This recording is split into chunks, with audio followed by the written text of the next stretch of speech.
नमस्कार मित्रांनो. महाराष्ट्र राज्यातील सर्व संजय गांधी निराधार अनुदान योजनेतील लाभार्थ्यांसाठी, दिव्यांग अनुदान योजनेतील लाभार्थ्यांसाठी, विधवा व निराधार महिलांसाठी, त्यासोबतच श्रावणबाळ सेवा राज्य निवृत्तीवेतन योजनेतील लाभार्थ्यांसाठी आणि वृद्धपकाळ निवृत्तीवेतन योजनेतील लाभार्थ्यांसाठी आजचा व्हिडिओ अतिशय महत्त्वाचा असणार आहे.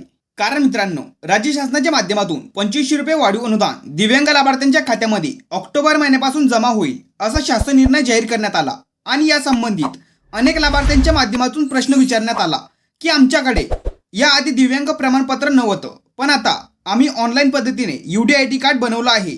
आणि ज्या वेळेस विधवा महिलांनी संजय गांधी निराधार अनुदान योजनेसाठी अर्ज केला त्यावेळेस त्यांना विधवा अनुदान योजनेच्या माध्यमातून 1500 रुपये अनुदान मिळतंय.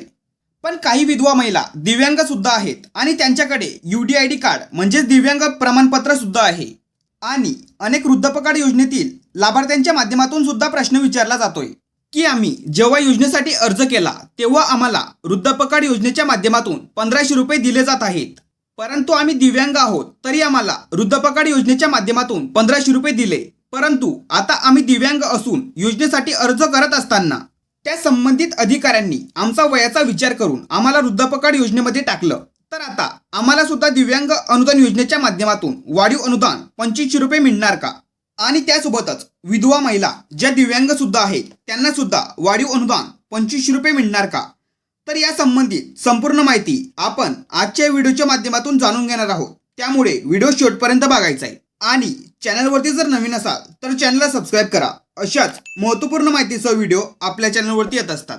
तर मित्रांनो, जे दिव्यांग योजनेतील लाभार्थी आहेत त्या लाभार्थ्यांना वाढीव अनुदान 2500 रुपये ऑक्टोबर महिन्यापासून मिळणारच आहे, काळजी करायचं कारण नाहीये. परंतु असे खूपच लाभार्थी आहेत जे लाभार्थी दिव्यांग आहेत पण त्यांना विधवा किंवा वृद्ध म्हणून 1500 रुपये अनुदान मिळतंय. कारण याआधी सर्वच लाभार्थ्यांना 1500 रुपये अनुदान दिलं जात होतं, पण आता दिव्यांग लाभार्थ्यांच्या अनुदान वाढीमुळे लाभार्थ्यांच्या मनामध्ये हा प्रश्न निर्माण होतोय. कारण आता अशा दिव्यांग लाभार्थ्यांकडे दिव्यांग प्रमाणपत्र असून सुद्धा त्या लाभार्थ्यांना योजनेमध्ये बसवलं जात नाहीये.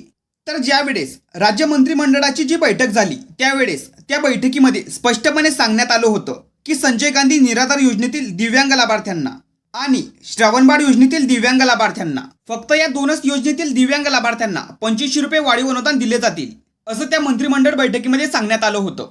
पण मित्रांनो, वाढीव अनुदान संदर्भात जो शासन निर्णय राज्य शासनाच्या माध्यमातून जाहीर करण्यात आला होता त्या शासन निर्णयामध्ये एक अतिशय महत्त्वाचा मुद्दा स्पष्टपणे सांगण्यात आला होता. तर त्या शासन निर्णयामध्ये नेमकं काय सांगितलंय ते अगोदर बघूयात.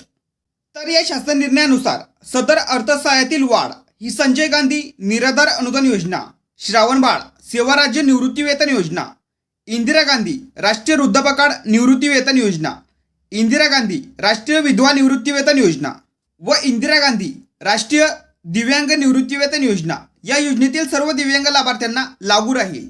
तर मित्रांनो, आपण या शासन निर्णयाचा जर विचार केला तर या सर्वच योजनेतील सर्व दिव्यांग लाभार्थ्यांना वाढीव अनुदान 2500 रुपये 100% मिळणार आहे. तर आता लाभार्थ्यांचा असा प्रश्न आहे की आम्हाला आतापर्यंत 1500 रुपये हे विधवा महिलांना विधवा म्हणून दिले जात होते, वृद्धपकाळ योजनेतील लाभार्थ्यांना वृद्ध म्हणून दिले जात होते, पण आता आमच्याकडे दिव्यांग प्रमाणपत्र आहे, तर आता आम्ही काय केलं पाहिजे? तर याआधी तुम्हाला फक्त 1500 रुपये येत होते आणि आता जर तुम्हाला 2500 रुपये वाढीव अनुदानाचा लाभ जर मिळवायचा असेल तर त्यासाठी तुम्हाला संबंधित तहसील कार्यालयामध्ये अर्ज करावा लागणार आहे, तरच तुम्हाला वाढीव अनुदान 2500 रुपयाचा लाभ मिळेल. तर अशा पद्धतीने सर्व दिव्यांग लाभार्थ्यांच्या अनुदान वाढी संदर्भात ही होती एक महत्त्वाची अपडेट. जर तुमच्या काही अडचणी असतील तर तुम्ही कमेंट करून विचारू शकतात. आणि आपल्या व्हॉट्सअप ग्रुपला जॉईन केलं नसेल तर लवकर जॉईन करून घ्या. महत्त्वपूर्ण हा व्हिडिओ सर्वांना शेअर करा आणि चॅनलवरती जर नवीन असाल तर चॅनलला सबस्क्राईब करा. अशाच महत्त्वपूर्ण माहितीसह व्हिडिओ आपल्या चॅनलवरती येत असतात.